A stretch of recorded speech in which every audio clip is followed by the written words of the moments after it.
Welcome everybody to the first Higher Ground Foundation webinar. My name's Sarah Doherty and I've been working with the Higher Ground as a volunteer to organise this session. Before we start, it's worth noting that all attendees are on mute by default.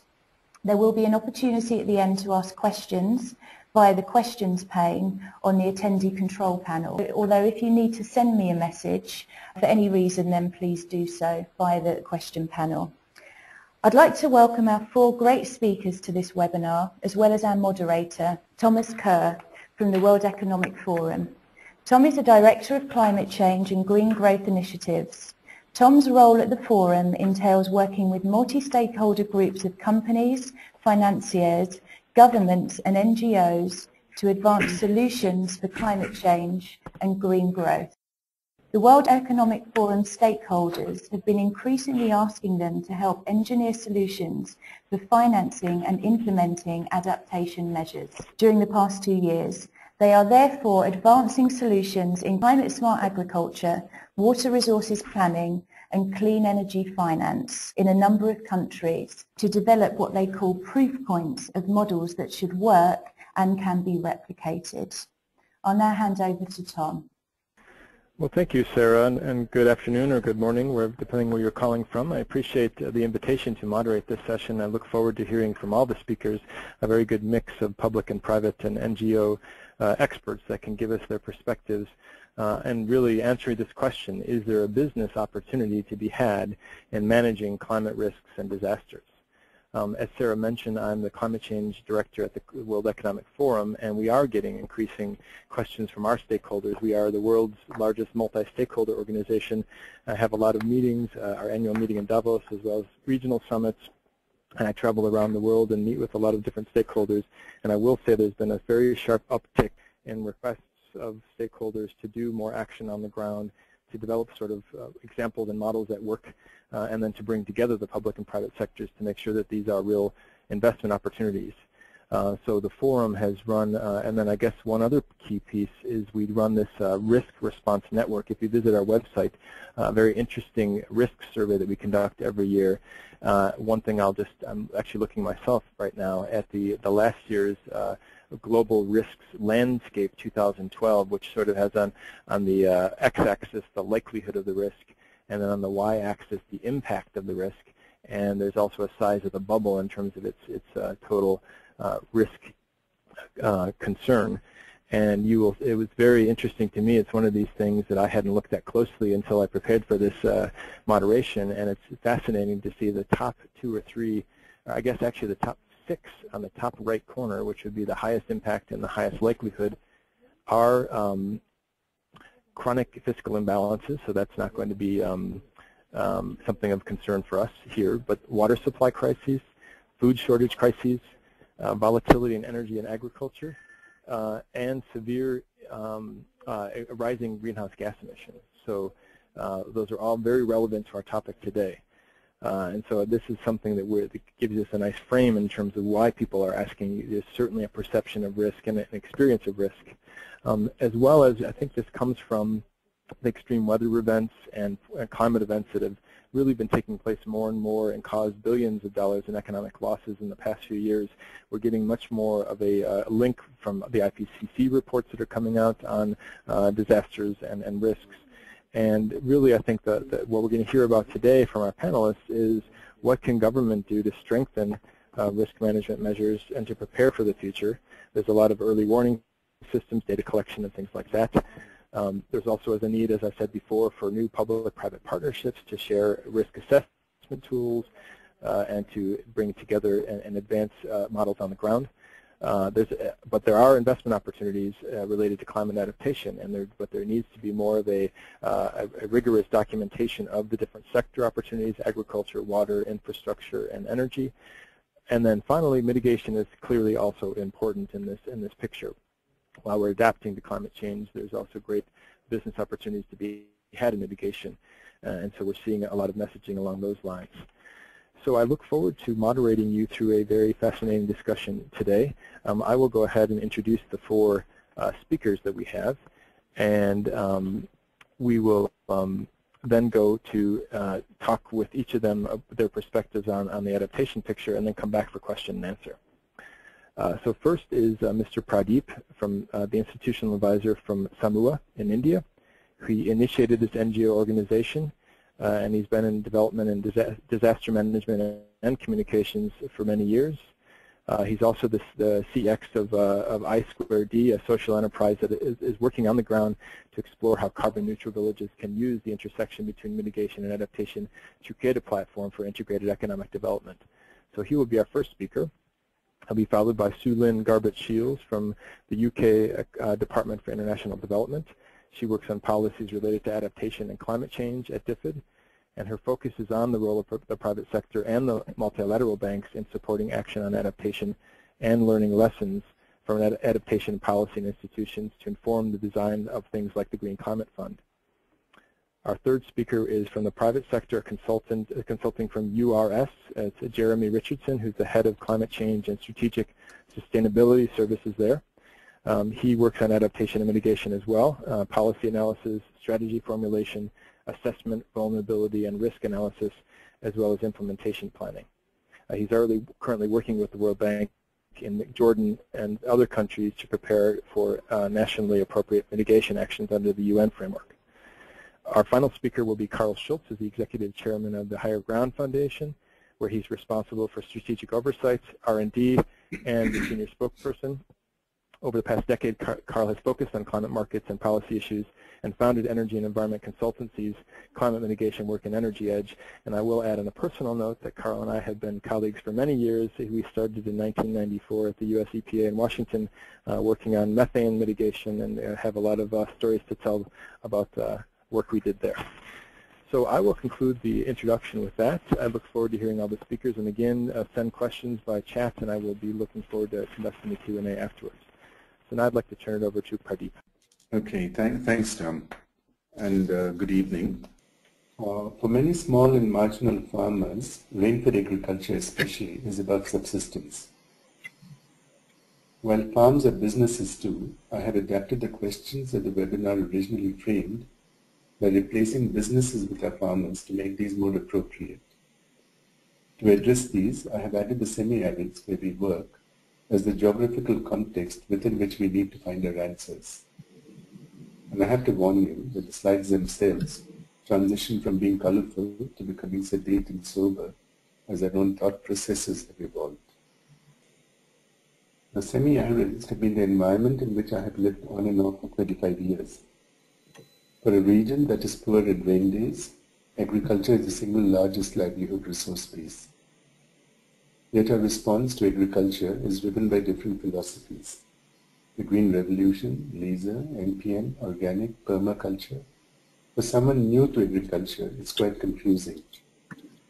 My interest in climate change emerged out of the search for tools that would lead to sustainable impact. I believe that emission reductions provide a single cross-cutting and tangible indicator of sustainable development. Soil is the principle on which our farm economies are built, and poor husbandry is leading to an erosion of this principle. We lose 1 millimeter per hectare of topsoil annually. And because we do not invest in biomass for composting, the annual leaching of nutrients from the simple act of growing a crop means that a dependence on chemical fertilizers to improve soil fertility is growing. The deterioration of a basic natural resource makes for a good market for businesses, but bad business for our farmers. If we accept migration as a given, as a legitimate tool for survival, and 30 to 80% of our households migrate depending on the rains, then there is no impetus to look for solutions in these areas. Climate change, which will impact us wherever we go to, can motivate people already looking for solutions into cohesive action. But climate change is not a standalone. It is one more problem that our people have to surmount, and it has to be addressed as part of an integrated solution. I think this slide best represents the interconnectedness of our world. Many of us who might not even know what or where the semi-arids are depend on these for our daily bread. I'll take the first question now. 9 years of rainfall data was collected from the Mangalore Rain Gauge station in Koppal district. The two agriculture seasons, Kharif and Rabi, run concurrently from June to January. The average rainfall data for the past 9 years compared to the standard for these months already shows that 5 of the 8 growth months are receiving less rainfall. What we are facing is not drought, but a percentage drought, defined by the percentage of yield we are able to generate in the face of rain delay failure. This matrix hopefully visualizes how every month is a game of dice, and you enter each month without any idea of what the month might bring. The greens are surplus months, the light to dark orange represent deficit months. Given that rain-fed agriculture requires precise amounts of water at precise intervals, the gamble that our people survive on is apparent. That this vulnerability could be factored in with vulnerability reduction credits was what got us to come together with the Higher Ground Foundation. I'll address these questions as a composite. When I first started to look at climate change, what struck me most was that our communities were not part of the climate change dialogue. They were victims. Our work since then has been focused on making our communities part of the solution. Samuha's mitigation strategy is built around developing CDM cookstove projects as the central backbone around which other clean technologies can be built. Emission reductions from other technologies will be BERs, or in our case, community guaranteed emission reduction certificates. Our adaptation strategy stems from our integrated village development background. Given that our communities are poor and beset with multiple problems, we believe that climate change interventions can be successful as outcomes only if they are holistic. Each intervention is based on a Samuha experience, some micro, covering just one village, some large, covering over 500 villages. We have just started work on our first set of 3 carbon-neutral villages, and we will hopefully have the first steps on a web-enabled platform in the coming 3 months. At this time, we would be happy to invite all of you to subscribe and accompany us on this learning. Over 3 to 5 years, we expect each of our areas of adaptation to grow into multiple strands of economic development, and we hope to make this possible through a variety of financial resources. But all this starts with organizing the community. It's the very first step. Most development interventions are adversarial. They work with target groups whose vulnerability is often a result of other community members' actions. 25 years ago, when we first started to understand community organization, we drew our inspiration from Pierre Ceresol, the founder of Service Civil International. We modeled our intervention on a pacifist platform based on inclusion and consensus. Samuha's development model is built on a representative general body logic, with the Woni or street group as the primary association, the Grand Sanstha or village institution as the secondary association, and the Federated Mutual Benefit Trust as the tertiary association. Happenstance, but climate change is something that affects all of us, and inclusion and consensus, despite the difficulties in achieving these, are central to any meaningful climate intervention. Our climate intervention started with excitement. The world was coming close to a slippery slope, and it was in everyone's interest to do something. The collapse of the Kyoto Protocol, something that was unimaginable before the Copenhagen COP, has left a sinking ship with 2 groups. Those who are trying to do something to keep all of us afloat, and those who believe that a passing ship will rescue us. When faced with the unimaginable, we believe that it is our imagination and a commitment to act that will find the solution. I have no idea whether the carbon neutral village or the vulnerability reduction credit are the right solutions, but they are imaginative, and in the process of exploring these out-of-the-box possibilities, we are opening doors that did not exist yesterday. Thank you. Thank you very much, Pradeep. That was really insightful, and you're doing some really interesting work. We're just going to pass over to Sue Lin. Hi there, Sue Lin. Sue Lin speaking here. Thank you very much for your patience. I almost didn't make it onto the seminar because I was having problems with ICT. Luckily I'm here. Sarah's going to kindly do the slides for me because I think it was one step too far for technology today. So yeah, thank you very much for allowing me to participate in this webinar today. I'm really grateful for the opportunity. Of course, as Tom has described, I'm hopefully going to try to represent the development institution perspective, at least if it's on the issue of adaptation in the private sector. So I think my slides are visible to all now. So they should be, yeah. Slide. Yeah, that's right. Thank you very much. So I've tried to respond to the questions that were set out for me. So, for example, the first one, what is so urgent about adaptation, and most importantly, the importance of the private sector? Well, no matter what we do on carbon emissions, no matter if we can reduce them to the extent that we hope to, the cost of the impacts of climate change are likely to be severe in any case.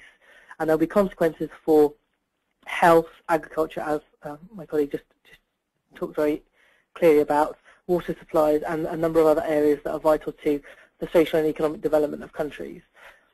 And that obviously has an impact on so not just the countries themselves, but also on the companies that are hoping to rely on the demand from those countries in the future to buy their goods and services. And I think a really useful advocate for the role of the private sector in adaptation is Paul Polman, the CEO of Unilever, who this year made a statement where he estimated that the impacts of climate change for Unilever alone just last year had cost them an additional $200 million.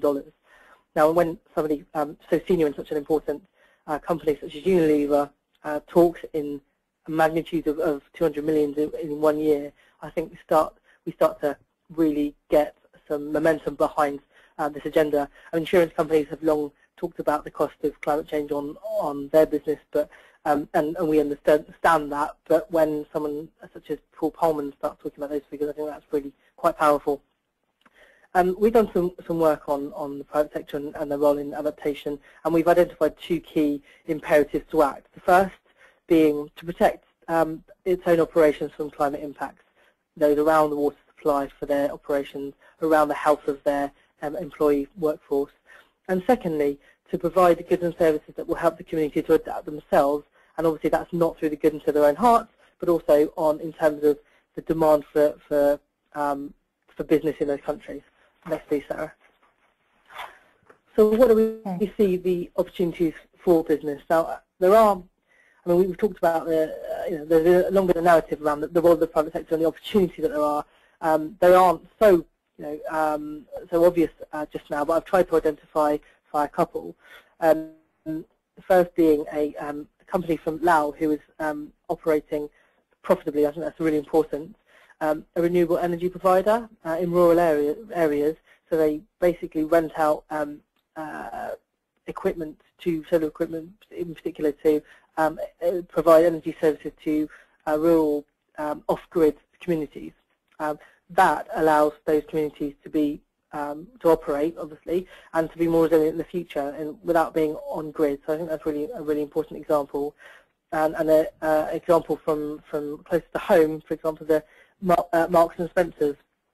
They're working really hard to combat climate change, to reduce waste and use sustainable raw materials in their operations. And I think a really important statistic for me was that their Plan A, which basically is the overarching strategy that they have for their sustainable work, it contributed £105 million back to the business. So it didn't cost them money, it actually generated money for them. So I think that's really important. Next slide. And then an Indian microfinance institution is providing crop insurance for farmers in India to help them to weather storms and droughts. And perhaps my colleague Pradeep might be able to respond to that in terms of the use and the prospects of growth there. So generally, what challenges have we heard that organisations face from different sectors? Well, I'm not the expert on different sectors themselves, but I thought I'd identify some barriers that we hear a number of sectors are finding. And firstly, that's lack of awareness and information about the impacts of climate change. So they understand that there is a risk to their business, but they're not sure exactly what information to rely on. Perhaps the extent of the danger of climate change on their profit lines. Secondly, a lack of capacity and the form of money to do anything about it, the knowledge in their labour force about what to do about it, and then what services and resources and expertise at disposal. And thirdly, what policy or incentives are there to do anything about it. So there's obviously a line between what is the role of the private sector here and what the public sector can do to incentivize more action. Next, please. So how should adaptation be financed? One of the challenges I suppose we found in this agenda is that a number of private sector institutions think that the adaptation should be financed by the public sector because it's not necessarily any particular company's fault that these things are happening, but obviously from a development perspective it's not developing countries' fault that it's happening either. And I think that the UK would stand very much up against the high-level advisory panel's conclusion that funding for climate finance more generally needs to not just come from the public sector but all the private sector. I don't think that we would also necessarily say that public finance should be used for adaptation and private for low carbon development. I think there's very much a need for both, and the PPCR, the pilot program for climate resilience, is using concessional finance already to help fund adaptation projects. I think we would definitely stand by the conclusions of that panel in terms of where that money should be coming from. Next, please. There's definitely a role for the public sector to play in reducing the climate risk and developing a policy environment that's conducive to autonomous private sector action. And we also believe there's a role for public policy, as I mentioned just before, to incentivize adaptation-friendly technology. So I think it's about sending the right signals to the private sector that adaptation is a big deal, it's important. But there's also a very significant role for the private sector, because the public sector can't fill the hole that the private sector basically fills up certainly in developing countries. So they're the biggest driver of growth in developing countries, and the public sector cannot substitute for that. A significant portion of what's needed in terms of adaptation is to protect private sector firms from impacts on their own operations, as I mentioned before, and there's no place there for the public sector to do that themselves. So there must be autonomous adaptation by private sector firms.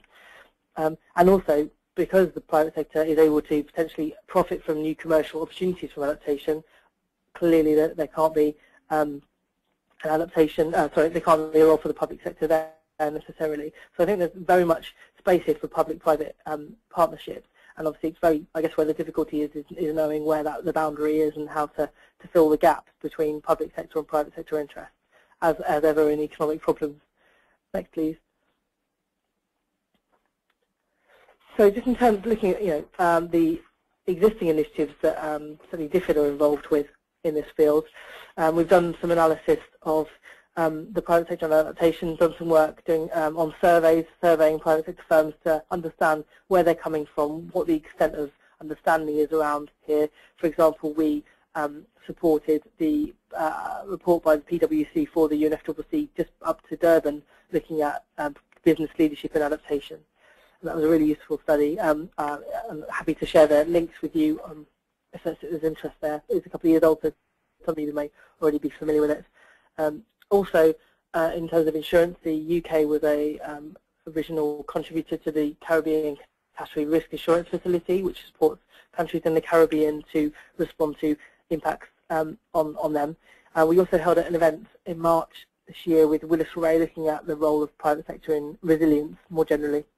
And also just in the margins of the UNGA General Assembly meeting in September, a political champions group, which our Secretary of State is a key member of, committed to look into private sector facilities to help build adaptation and resilience in a number of countries. So I think that's a watch this space piece of work, but there's very, very much momentum behind that agenda. Also, we're looking at planning, so I think it's very key, very important to bring in. My screen's gone blank. Oh, there we are. Sorry. It's very important to bring in private sector around the table when looking at what strategies should be put in place for adaptation. It shouldn't just be the public sector. We need private sector companies around there, because not only are they a problem, but also a solution, and we should definitely engage at the very early stages of planning. Again, the PPCR is doing that very thing, bringing all the right stakeholders around the table. We're also looking into and have a number of challenge funds in place which touch on this the idea of the private sector having a role in adaptation. The Business Innovation Facility, which operates in a number of countries, has action on adaptation as one of the key criteria, and also the REACT window of the Africa Enterprise Fund directly looks for adaptation solutions in African countries. And the more innovative approaches, we're looking at climate innovation centres to do that very thing, to encourage investment in adaptation and also mitigation, talking to the High Ground Foundation, amongst others, about the ideas of standards and certification of adaptation projects, and also innovation prizes. And another initiative that we have in DFID at the moment, which isn't public just yet, but it's important to, I think, let everybody know that we're bringing in some really key stakeholders from the private sector into DFID to help set our corporate vision for DFID as a whole on climate and sustainability. And that's in order to help us to develop programs and policies that are more fit for the future. So that's basically bringing in private sector DNA into DFID to make sure that we are relevant for the future. Next, please. And finally, just to sort of let you know what the key questions are for us going forward, because while we see there's a really important role for the private sector in adaptation, we must ask ourselves the question, what is the role for government? Specifically, what's DFID's comparative advantage in this space? Because obviously we need to be really careful about what we're doing with taxpayers' money. Is there a role for government here in DFID, or are we potentially crowding out private sector investment if we are spending money here? Another question for us is, does our usual toolkit around development and bringing in private sector agents, does that work in adaptation, or do we need a new set of tools? And really importantly for us is the measuring and evaluation agenda. So, you know, while we think there's perhaps a need for public finance to incentivize private action in this field, how would we measure success? What would that look like, and what's the baseline?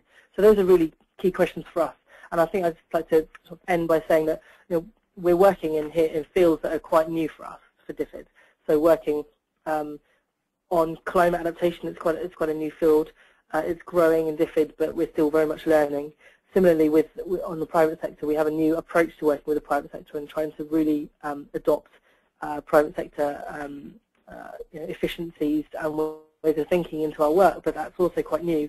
So combining those two together obviously leaves us in particularly innovative and new space. And so we're very much learning and really keen to hear perspectives from outside and learning together and making some progress in this agenda. So thank you very much. I'll end there. Thank you very much, Sue Lynn. You're doing some really innovative and interesting work there at DFID. It's really good to hear more about it. We've now got Jeremy Richardson, who is Head of Climate Change and Strategic Sustainability Services at the Environment and Planning Division at URF. So I'll just hand over to you, Jeremy. Thanks very much, Sarah. Okay. I again similarly have addressed the key questions that the High Ground Foundation asked. I started off with what are the urgencies for business to act, and I suppose a number of speakers already said, you know, there is visible change occurring, and, you know, an obvious one that's very much in the news at the moment is the Arctic sea ice. So I think that's an urgency for us all to act. I think another thing which is particularly makes businesses nervous is the uncertainty associated with climate change. Projections and particularly the different emission scenarios and the extreme events associated with that. There's a great deal of uncertainty around these issues. It does appear that we are on a high emission scenario, if not higher, as defined by the UNFCCC. And within that, of course, what is the impact of extreme events, intense rainfall periods, or droughts, etc. And I think that very quickly means that businesses need to ask, you know, how do we manage risk? I think there is a resilience issue, I think particularly associated with the globalization of supply chains and decreased supply diversity, means that these are real issues. For example, last year in the floods in Thailand, that threatened the global supply of hard disks, and that had ramifications in the electronics industry. So that's a real example of how this phenomenon could increasingly impact on businesses. However, I mean, these risks can be managed, but we really do need to be aware of these exposures. I think that's absolutely crucial. Yes, so for example, an example in the UK where this sort of risk can be managed by using things like insurance is there was a small business, a very British business, a fish and chip shop, which was flooded in 2008, and what they used the insurance to do was to put their expensive frying machines on hydraulic jacks. So the next time it was flooded, which it was, and a couple of years later, they were able to jack up the machines and they were able to be saved from the flood. So I think these sorts of issues are crucial for businesses. Moving on to what opportunities does climate change adaptation bring business? I mean, controversially, one could put that there is some space here for businesses, particularly large businesses, to show leadership.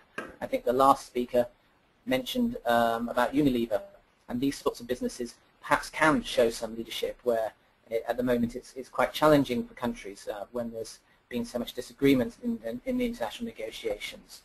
I think particularly as social media means that businesses are becoming more accountable to their customers, and increasing interest in supply chains from certain businesses mean that the businesses are having to step up to the plate in these issues. I think public-private partnerships, I think some questions from the last speaker also mentioned what is the role of public-private partnerships, or how can the public and the private sector work together? And I think this presents some real opportunities for the private sector. I think the public sector has expertise in terms of knowing how to work with government. The aid agencies have been doing that for many years, and putting in the right, correct, enabling environments for private sector investment could be very lucrative for both public and private sector. And then I think climate finance for low carbon, climate resilient growth. We've been talking about significant sums of money that could be made available. I think there are debates about how much should come from the public sector and how much should come from the private sector. But with this sort of funding that's going to be released, even if we're talking part of this does provide significant opportunities for investment in low carbon, climate resilient growth. On to the next slide. Particularly URS is a consultancy that focuses on infrastructure, so particularly in the infrastructure sector there are a number of challenges that we face when we're trying to deal with climate change. For example, timescales, financing timescales often do not align with timescales we talk about in climate change. Often banks will loan on a 5-year or 10-year loan and want their money back by then. So if the project is threatened after that, once they've had their money back, it's not as a bigger issue for them. So that can provide some difficulties. And I think the other thing which I do struggle with as a consultant often is trying to communicate this uncertainty associated with the projections and associated with the extreme events, and how do you make this meaningful for business planning and business investment cycles? It is very challenging. It's very difficult to really be able to advise your clients and talk to your clients about these issues. It's not easy at all. How should climate adaptation be financed? Well, I think I've already touched on a couple of issues. It can be difficult for businesses. We've talked about timescales. I think this does point the way to perhaps a 2- or 3-stage approach where no or low regret investments are made first, and then perhaps at a later date making the more risky investments at a later date. I think there's a whole issue about the role of government. Again, I think the last speaker mentioned this, asked this question. Often when we talk about climate change adaptation, people think about it as a societal risk. This is a risk that society should be addressing. It's not an individual risk. So that provides some challenges as well, I think, for trying to get to the bottom of that, and the government hasn't got bottomless pockets. So the next question is, how do you bring in the private sector in a meaningful way? I think climate finance, there has been a lot of debate in the international negotiations about the role of climate finance. There has been this figure of 100 billion a year that's been around since the Copenhagen negotiations, and there is a green climate fund that's being talked about being set up currently as we speak.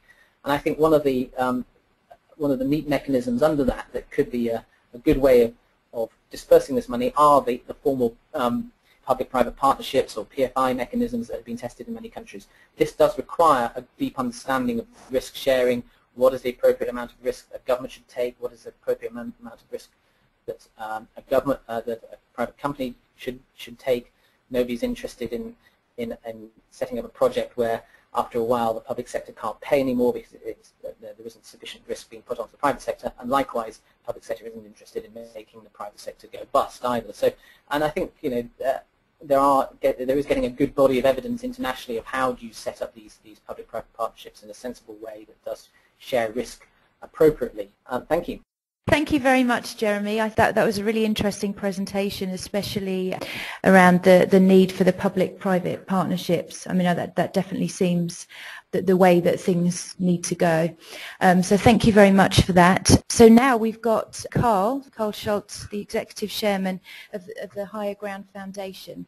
So over to you, Carl. Thanks, Sarah. It's with great pleasure for the Higher Ground Foundation to host this webinar.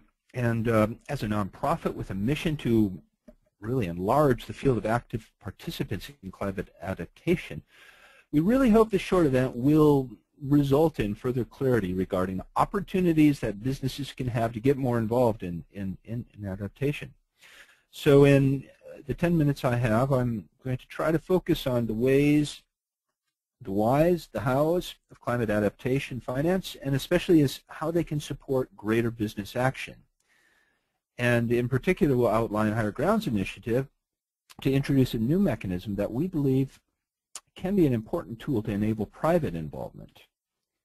So what's needed? First, it's important to acknowledge that adaptation needs are large and definitely growing. I have here a slide that Munich Re prepared that shows a clear increase, more than doubling, in the number of natural disasters. And I think you can also see that the climate-related events are really where there's been an increase in disasters. And I think that the previous talks have further demonstrated how business really is vulnerable.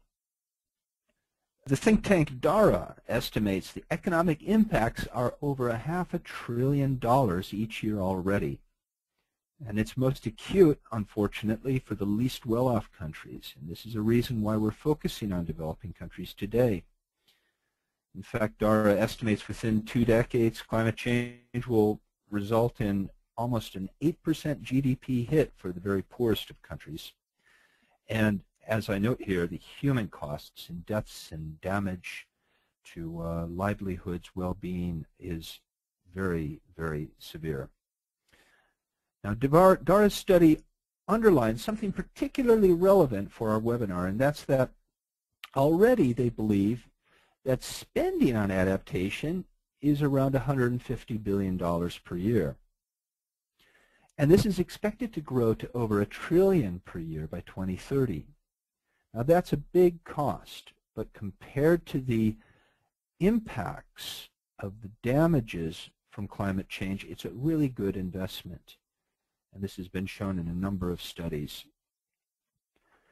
So with a large and growing level of investment required, what are the imperatives for business with the presence in developing countries? And I've outlined a number here on this slide, and they depend really in part on how businesses are involved, how and the extent that they are exposed.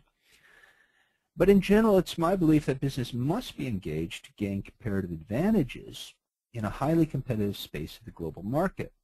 And in order to achieve this requires that they have tools that can really enable this. And I'd suggest that there's three broad types of tools that are needed. They need metrics, ideally, ways that can compare across sectors. They need governance and capacity. And last and certainly not least, they need funding mechanisms and incentives. So what's out there now? And what do we feel is emerging and required to meet these important business imperatives? On the metrics front, much of the tools are really at the sort of macro-national level, and they're focused on public investments and overseas development assistance approaches to really addressing climate. Now, the public sector and large foundations have been the main drivers in formulating these tools, and they've done some good work. And private sector really hasn't been so active, although they have certainly played a role. Now, in the absence of clear project-level metrics of what is the vulnerability, what are the impacts, what countries are vulnerable, what systems are vulnerable, much of what is used to measure progress is really input-oriented. It's money, it's training, it's things like that. It's not output-oriented. And so Higher Ground Foundation has been advancing a new metric that we believe will provide business and public actors a useful output-oriented approach that also is sustainable, and we call it the Vulnerability Reduction Credit. Now, this isn't really the time to give a comprehensive tutorial on what we call VRCs, or Vulnerability Reduction Credits. But in brief, what we believe is that they can be a tool that can prioritize and facilitate adaptation investments. What we do is we use monetary outcomes for baseline setting and project results, and then we normalize these for human vulnerability by factoring in the relative incomes of subject communities. Now, another important aspect of VRCs includes that we require climate scenario outputs that indicate with some confidence the direction of vulnerabilities in order for the project to be registered to generate the VRCs. And we also encourage sustainability by issuing credits only after a period of verified vulnerability reduction. Now, governance and capacity building are emerging through a variety of different multilateral, national, and local government initiatives. These are resourced primarily from a development work perspective in the developing countries, at least. Now, a sad dilemma that we must recognize and work to tackle is that the very most vulnerable countries are often those the least able to undertake adaptation. They lack the capacity, and a lot more work needs to be done to focus on approaches to overcome this. Looking ahead, we at Higher Ground are working to create a robust governance framework for projects hoping to win VRCs that will encourage a whole new set of players to find opportunities to identify, develop, and invest in adaptation projects through the revenue stream from VRCs, thereby developing up the capacity in a more organic manner. So looking at all of the existing funds out there, it's a pretty complicated web. About $1.4 billion per year is reported to be allocated for adaptation, which is a relatively small share of the $150 billion that DARA estimates is already spent on adaptation. Another thing is, although this is a relatively small figure, the public funds, a lot of research, including some by German Watch recently, estimates that bilateral assistance does overstate the adaptation aspect of projects and tries to really pin adaptation projects to, or pin the projects as adaptation, when indeed they may not be primarily that. Now, thinking about going forward towards the future on funding, the climate talks now have a target of $100 billion per year that's supposed to go for climate finance, with what they call a balance going to adaptation and mitigation. The UN's Cancun agreements note that an important component of this is to leverage private finance. But what does that mean exactly is a question I have. And for one thing, I would be surprised if wealthy nations committed to have $100 billion each year comes straight from their treasuries for what is verifiably extra funding beyond overseas development assistance. But as noted before, over that amount is already spent on adaptation. And Bangladesh estimates it already spends 1% of its GDP on adaptation. Now, most spending is paid by these poor countries, and while we don't know how much, a considerable amount of this undoubtedly is paid for by households and businesses. It may not be articulated as climate adaptation, but it is spent already. So I must pose the question, how can existing and expected future spending on adaptation be better articulated and mobilized, especially that vast majority that is really outside of the overseas assistance universe? Now, Higher Ground Foundation believes that a VRC metric could be the answer that can help us as a global commons stand up to climate change. Both business and the public sector, by setting VRC targets, can ultimately realize a new revenue stream, and the sale of VRCs can leverage considerable new additional private finance without demanding this all come from public coffers. And so to conclude, what are the ways that we can really help business to act? For those of us immersed in or interested in further mobilizing the many resources and approaches that the private sector brings to the table, we must know that the leaders in business already realize many of the risks of climate change and see opportunities in adapting.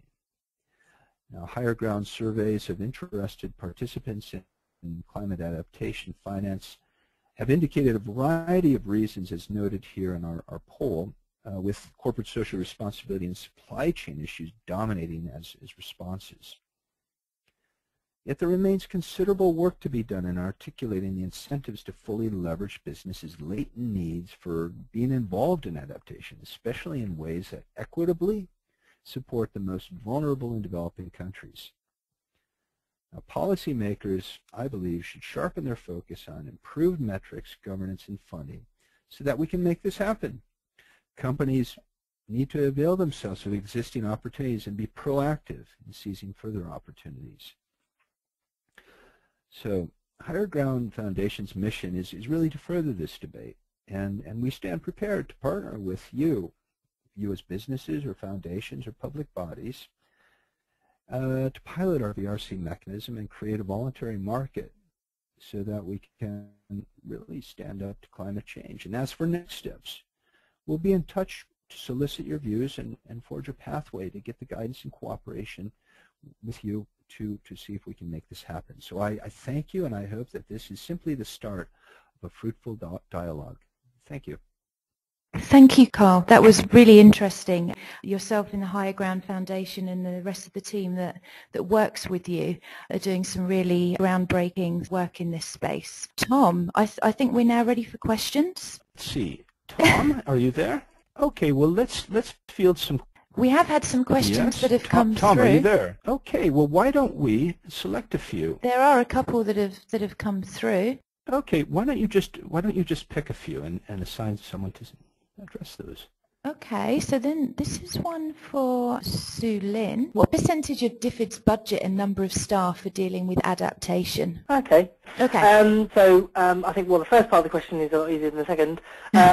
So our spending on climate change generally is 2.9 billion that the International Climate Fund it constitutes, and there's an approximate split of that money between adaptation, forestry, and low carbon development, with approximately 50% being spent on adaptation, 30% on low carbon development, and 20% on forestry. But obviously, for reasons of value for money, there'll be some flexibility around that, but that's the approximate split, and we will continue to review it. In terms of resources, in terms of human resources, I'm not entirely sure in terms of the head count, but the adaptation team, which is combined with the water resources team in DFID, is the largest in the whole of Climate Environment Department. So I think that's a fairly good indication of the amount of resources allocated to adaptation. It's an incredibly fast-growing team, and I think we've gone from 2 people to about 15 people in a couple of years. I hope that's helpful. Okay, thank you very much for that, Sue Lynn. Let's just see. Any news from Tom? Says on his on the panel that he can hear us, but we can't hear him, so he'll try and dial back. Yeah, I can see that. I can see that. Carl, unless you've got any questions, I was going to propose one to Pradeep. Yes. Okay. So it's a question for Pradeep. How important are external resources for the carbon neutral villages to adapt to climate change? Our reality is that at this point in time, without external resources, we are not going to be able to get anything off the ground.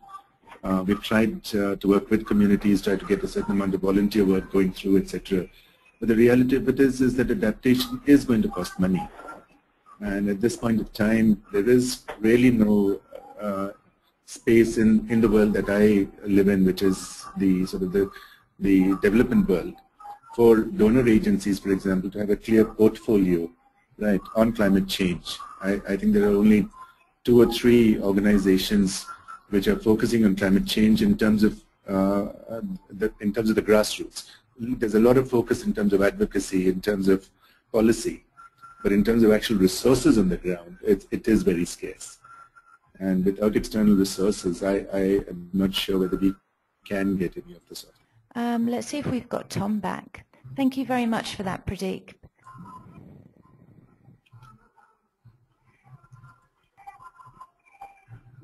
Sorry, I've got a bit of a community celebration going on in the background. It sounds fabulous. I must say, it does sound like real fun. I'm having problems muting you at the moment.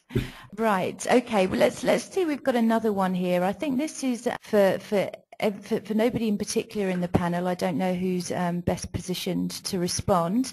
The Green Climate Fund has just had its second board meeting. Was there any announcements that the panel may have heard?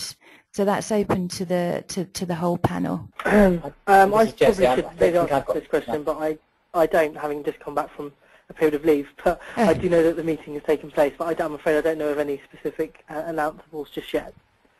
Well, the Green Climate Fund website is usually pretty good in terms of its communication strategies, so it would be a good place to start. If there's any announceables, they will be posted there.